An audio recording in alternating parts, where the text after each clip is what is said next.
¿Cómo surge este concepto? Es un concepto que ya tempranamente, en la década de los 60, autores latinoamericanos, aun cuando no hablan del concepto como tal, aluden, por ejemplo, si tomamos a Paulo Freire, cuando él indica esta relación entre educando y educador, como una relación que debe contribuir a la emancipación y debe contribuir a la politización del sujeto, es decir, a un sujeto que no solo aprenda unos determinados contenidos, sino que descubra y deconstruya, por poner un lenguaje más actual, ese mundo, desentrañando los andamiajes que de alguna manera sostienen relaciones de opresión. Y al descubrir esta construcción como una realidad social y no como un dato natural, estarían entonces, y con el ejercicio de valoración de su propio conocimiento, de sus propios entornos de vida, eh, teniendo la posibilidad entonces de fortalecer esta noción de que son sujetos activos en el cambio social y que hay ciertas situaciones que son necesarias de transformar y que esa transformación tiene que ocurrir de modo organizado. Allí entonces están colaborando con estos procesos de cambio, los agentes externos, por ejemplo, serían personas que estarían ayudando a catalizar estos procesos, ¿no? Y, por tanto, no se trata solo, en este caso, de un ejercicio educativo, sino que fundamentalmente un ejercicio político. Un actor social que se suma a las comunidades para ir generando condiciones de ejercicio de ese poder. Luego, Saúl Alinsky en Estados Unidos, en un contexto de muchos movimientos sociales, movimientos de lucha por los derechos civiles, también usa este concepto en esta perspectiva más sociopolítica, tanto de los procesos de opresión y de cómo tiene que acontecer el cambio social, y la potencial colaboración y acción que puede desempeñar entonces una persona que acompaña esos procesos, entendamos algún profesional, por ejemplo. Entonces, aquí la idea es cómo la concurrencia de la comunidad y el apoyo de agentes de cambio puede propiciar, puede acompañar procesos de transformación, ¿sí? Hay, por supuesto, comunidades que no requieren de agentes de apoyo, agentes de cambio, pero destacando entonces este acompañamiento es que se pone acento sobre la necesidad de ir desarrollando esta comprensión sociopolítica tanto de los procesos de opresión y de las posibilidades de revertir estas dinámicas y estos procesos. Salomón, que es una trabajadora social en Estados Unidos también, el año 76, plantea este concepto que de alguna manera viene a destacar el cómo las políticas públicas tienen que necesariamente contribuir a la potenciación de los sujetos en esta línea. Y no solo aportar recursos desde una perspectiva asistencialista, sino cómo se fomenta el desarrollo de capacidades, cómo también la naturaleza de las políticas tiene que tenerse muy bien presente, el cómo están favoreciendo el ejercicio de esa agencialidad, de ese poder, y están favoreciendo también el desarrollo de capacidades internas y del entorno para acceder a los recursos que las personas necesitan para hacer la vida que desean. Julian Rapaport, que es un psicólogo comunitario,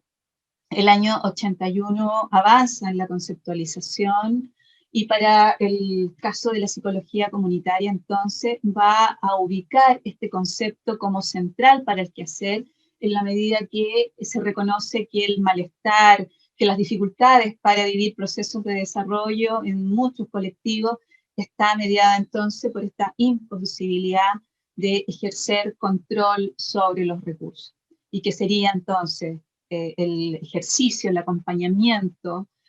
para que estas personas ganen en dominio y hagan este ejercicio de apropiación de este poder y del ejercicio de este poder algo sustantivo en las intervenciones sociales.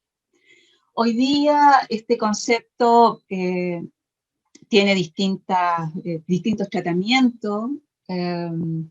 Hay toda una línea que sigue sosteniendo la necesidad de entender este ejercicio de empoderamiento, es decir, de cómo favorecemos condiciones para que las personas ganen poder, no como un ejercicio exógeno, sino que como las personas en un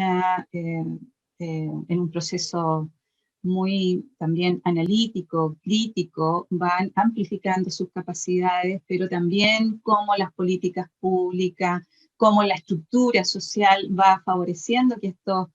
procesos acontezcan y reconociendo que esto supone necesariamente transformaciones sociales. No se trata solo de que las personas ganen en autoestima, se crean que tienen unas determinadas capacidades, sino que también vayan aconteciendo ciertas transformaciones que permitan efectivamente ese ejercicio del poder. Como señalaba hoy día, hay usos diferentes, las agencias para el desarrollo han tomado este concepto, muy en la línea de cómo favorecemos el fortalecimiento de capacidades y competencias en los sujetos, pero con poco cuestionamiento a las estructuras sociales. Y han sido los movimientos feministas quienes han ido destacando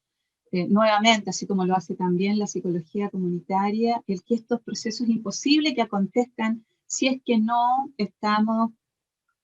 modificando de modo sustantivo las estructuras que no solo operan externamente, sino que también operan internamente en los sujetos. En el caso del feminismo, por ejemplo, se habla de cómo el ejercicio de las relaciones de dominación, de opresión, al principio pueden estar sostenidas en un conjunto de dispositivos, reglas, normas, oportunidades, condiciones, etcétera, representaciones sociales inclusive, oportunidades objetivas, distribución de condiciones de modo diferencial,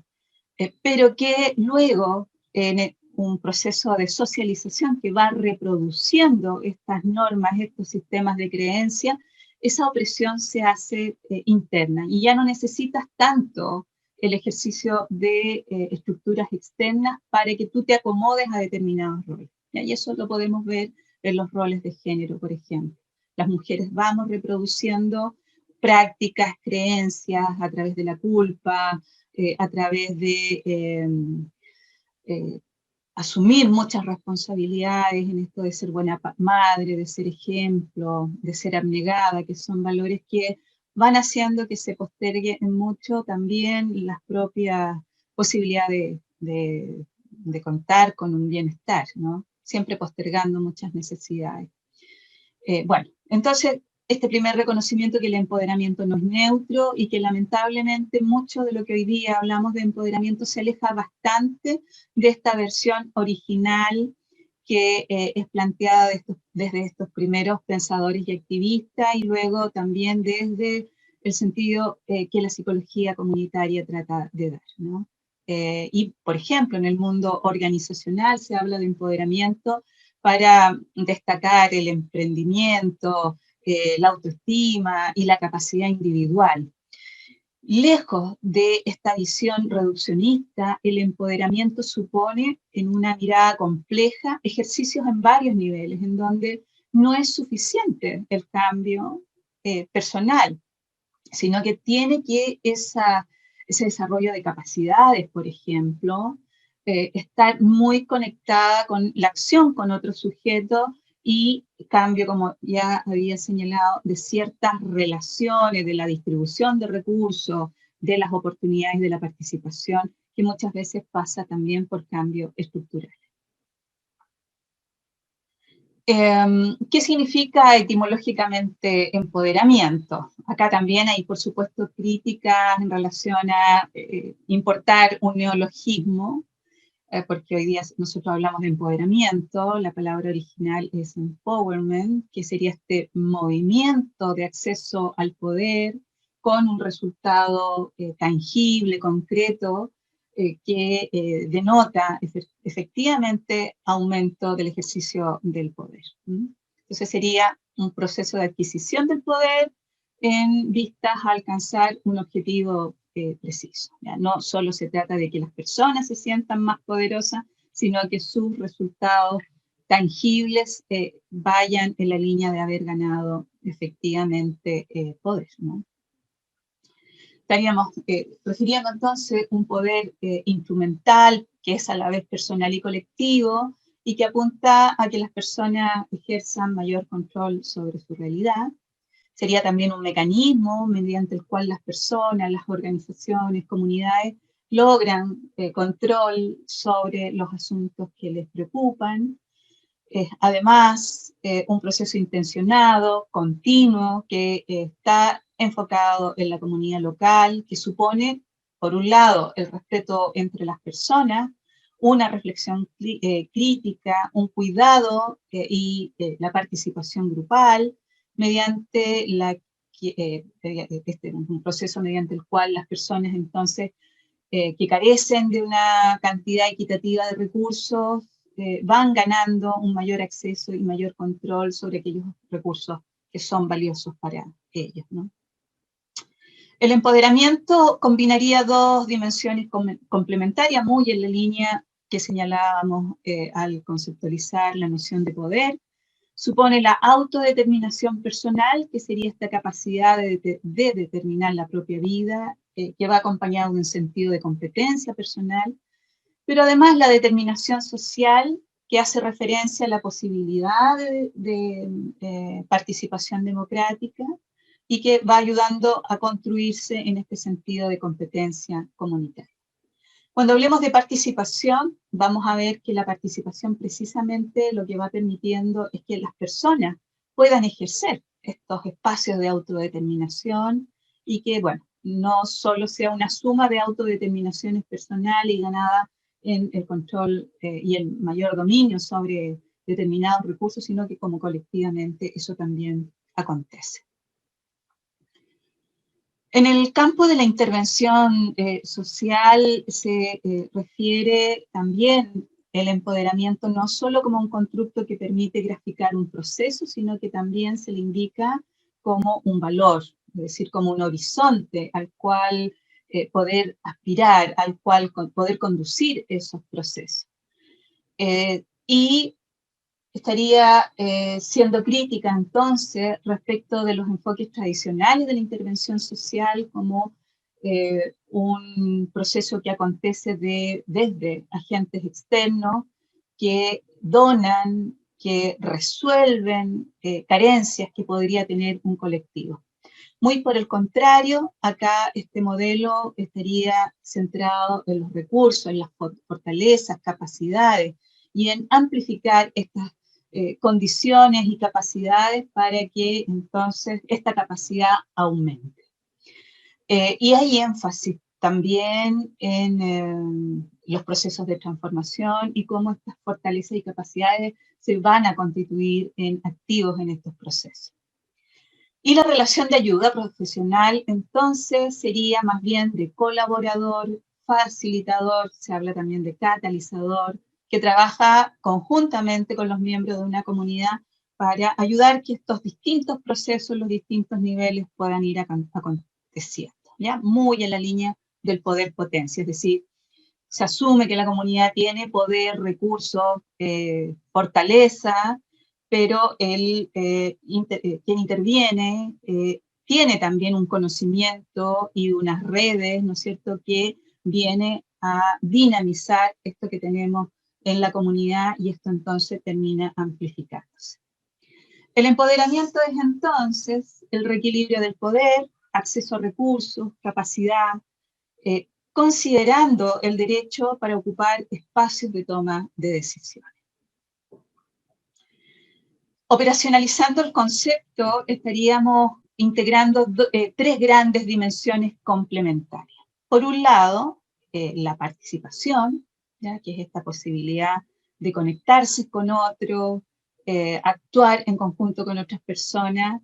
que debiera estar acompañada por la comprensión crítica del contexto sociopolítico, acá los procesos de concientización, desideologización, desnaturalización de ciertos modos de funcionamiento, ciertas dinámicas, ciertas creencias son relevantes. Y, por supuesto, esto tiene que acontecer acompañada por el acceso a los recursos, ¿ya? Internos y externos, tal como ya hemos explicitado. En una mirada ecológica, Mark Zimmerman plantea la complementariedad de niveles en este proceso complejo denominado como empoderamiento. Y él destaca 3 dimensiones en donde estaría aconteciendo entonces el empoderamiento: a nivel individual o psicológico, a nivel organizacional y a nivel comunitario. En el nivel individual, vamos a señalar que hay empoderamiento cuando las personas en su interacción con su ambiente pueden, ¿no es cierto?, ejercer determinadas capacidades y que suponen, por supuesto, ciertos procesos también intrapersonales. Y acá vamos a señalar entonces que hay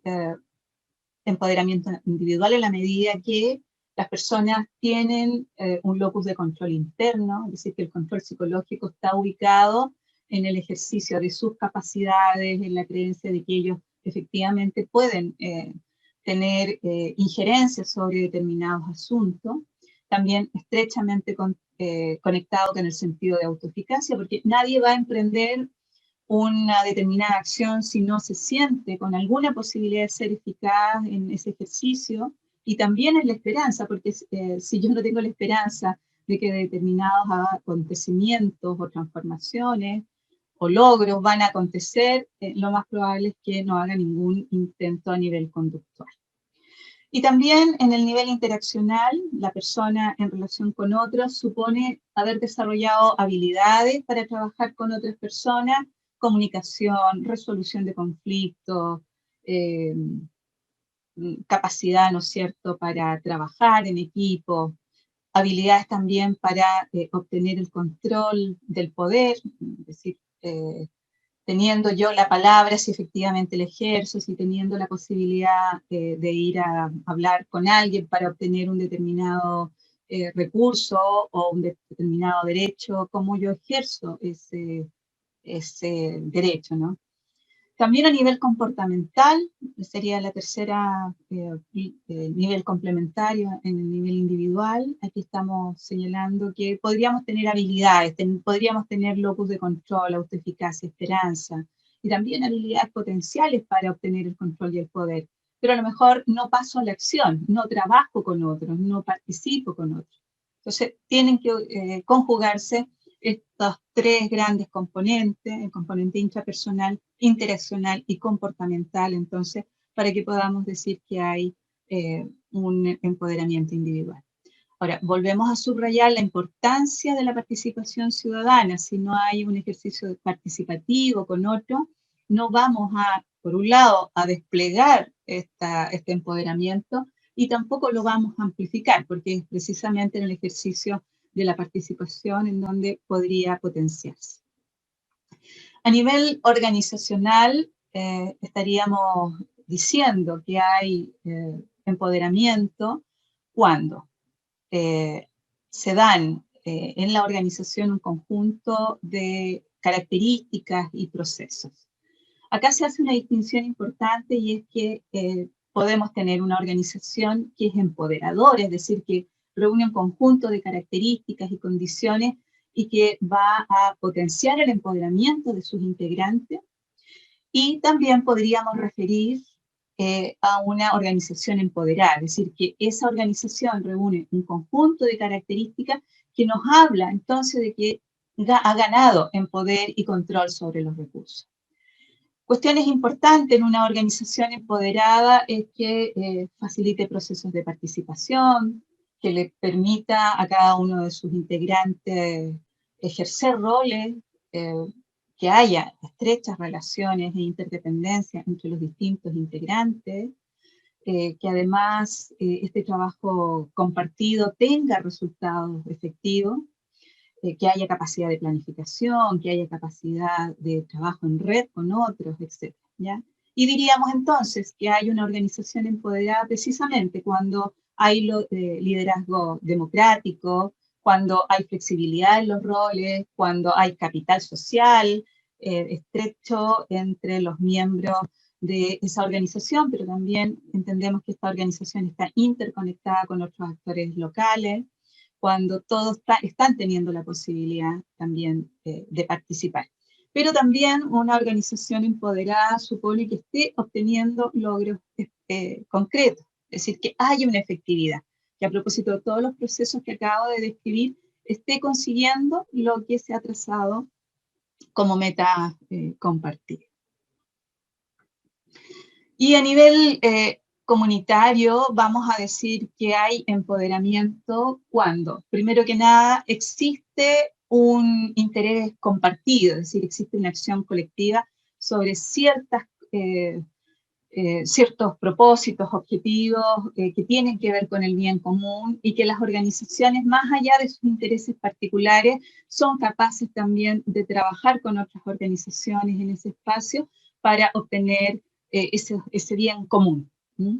Y entonces esto va a demandar que hay acciones colectivas de transformación positiva que trasciendan, como digo, los intereses particulares de las organizaciones, que haya conexión entre las distintas organizaciones y además de estas organizaciones con otras instancias complementarias externas al territorio. También habilidades, deseos, recursos para implicarse en actividades que mejoren la vida colectiva, la vida común de esa comunidad. Y esto supone la combinación entre esta capacidad autogestiva de la comunidad, pero también la gestión social para poder, ¿no es cierto?, obtener esos otros recursos complementarios o necesarios para obtener el bienestar compartido. Entonces diríamos que en el nivel comunitario, que es lo que nos va a interesar a continuación, el empoderamiento estaría representado por estas acciones colectivas para mejorar las condiciones de vida y las conexiones entre organizaciones de la comunidad y de estas con otras instancias o agencias. Y por supuesto el componente de efectividad también va a estar presente, o sea, podemos tener una comunidad muy organizada, muy interdependiente, que tienen objetivos compartidos, pero a lo mejor no han obtenido los resultados que ellos han buscado. Entonces allí algo está pasando con las capacidades internas de planeación, de concreción, de vinculación que no están del todo bien desarrolladas. Entonces, estos distintos elementos son importantes para poder hablar de empoderamiento comunitario. Habiendo dicho todo esto, también quisiéramos destacar algunas tensiones que existen en el uso del concepto. Una de estas tensiones tiene que ver con el que algunos señalan que este es un concepto construido en Latinoamérica, que está mucho más cercano a conceptos como el de fortalecimiento, por ejemplo,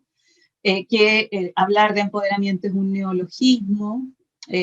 También se critica este uso un poco light del concepto, refiriéndolo más bien en esto de personas muy, muy haciéndose a sí misma, que es una mirada bastante individualista del concepto del empoderamiento, muy asociado al emprendimiento, y poco de lo colectivo, y poco de la participación, y poco de la transformación. Conceptos que se han establecido como alternativos son, por ejemplo, el de apoderamiento. Esto lo señala un autor español en el marco de un libro que él denomina El poder gris, en donde se centra en la realidad específica de las personas mayores y cómo entonces estos adultos mayores han ido viviendo progresivamente un debilitamiento del acceso a resolver sus derechos fundamentales, al ejercicio ciudadano y a la valoración. Entonces él apela a la necesidad de apoderarse entonces de esos derechos, apoderarse de los recursos para resolver dignamente la vida, y también mostrar el valor que tienen las personas mayores por la experiencia y por todo lo que pueden aportar a la sociedad. Otros autores hablan del concepto de potenciación, particularmente autores españoles como Musitu. Se habla también del concepto de refortalecimiento. Carlos Vázquez, un autor puertorriqueño, nos señala que particularmente en el caso de las familias en condiciones de mucha adversidad, de pobreza, por ejemplo, son familias que han sido capaces de adaptarse, de generar respuestas creativas a entornos tremendamente adversos, y que lo que tienen que hacer los procesos de acompañamiento es más bien devolverles la memoria y devolverles la valoración de esa capacidad que están ejerciendo de modo constante. Y por tanto, él habla de refortalecimiento y no de fortalecimiento, porque las fortalezas están, los recursos están, las habilidades están, pero hay que recuperar esa memoria, ubicando entonces la visibilización de esas capacidades y que sean ante todo las propias personas quienes vayan reconociendo esto como un valor. Y bueno, Maritza Montero nos habla del concepto de fortalecimiento, que para ella representaría mucho mejor esta capacidad integrada de la comunidad, que supone varios procesos, como ya lo hemos anunciado, y que implica entonces que las comunidades ganen en capacidad de ejercicio colectivo, de transformación social, de trabajo en torno a objetivos colectivos, pero también transformación en la subjetividad, concientización y ejercicio de derecho, con una transformación no solo de la estructura interna, relacionales a nivel de la comunidad, sino que también con el entorno. Una cuestión muy importante al tomar el concepto de empoderamiento para poder describir estos procesos que hemos estado tratando de caracterizar: el poder no se transfiere, no es que nosotros por tener un determinado poder se lo doy a otro, o como un gran mesías, ¿no es cierto?, que voy a trabajar con un grupo de mujeres o una comunidad y entonces los doto de poder. El poder siempre es endógeno, es un proceso complejo que supone actuación en todos estos niveles, a nivel intrapersonal, a nivel interaccional, a nivel conductual, pero también eso tiene que ocurrir en un contexto de participación, por tanto la organización tiene que generar condiciones, pero la suma de muchas organizaciones trabajando cada una fragmentadamente no va a contribuir a los propósitos compartidos, y sabemos entonces que a nivel comunitario tienen que darse otras condiciones adicionales para que podamos hablar de empoderamiento comunitario. Habiendo dicho que la acción colectiva en torno a estos propósitos colectivos mediante la construcción y la ejecución de un proyecto compartido es vital para producir procesos de cambio, transformación y desarrollo. Entonces el empoderamiento es un poder instrumental, como ya anunciamos, personal y colectivo, y que implica ejercer mayor control sobre la realidad, pero también es un proceso integral. Esta idea de ganar control tiene que ocurrir en distintos planos complementarios, y lo que hemos estado destacando también es una visión generativa y endógena del poder, en donde los agentes externos podemos colaborar, y éticamente sí, nos toca colaborar, puesto que aquí hay actuaciones a distintos niveles que tenemos que ayudar a sostener, ¿no? Pero que eso no puede ocurrir sin la presencia activa, sin el protagonismo activo y sin este dinamismo aconteciendo a nivel subjetivo, intersubjetivo, relacional y en las estructuras mayores. ¿Mm? Bueno, eso es por ahora. Espero haber aportado algunos elementos de análisis entonces para entender las relaciones del poder, cómo es tan prioritario para pensar los procesos de desarrollo, y cómo entonces el concepto, constructo de empoderamiento puede darnos pistas respecto de qué capacidades, habilidades, qué procesos tendríamos entonces que ayudar a favorecer.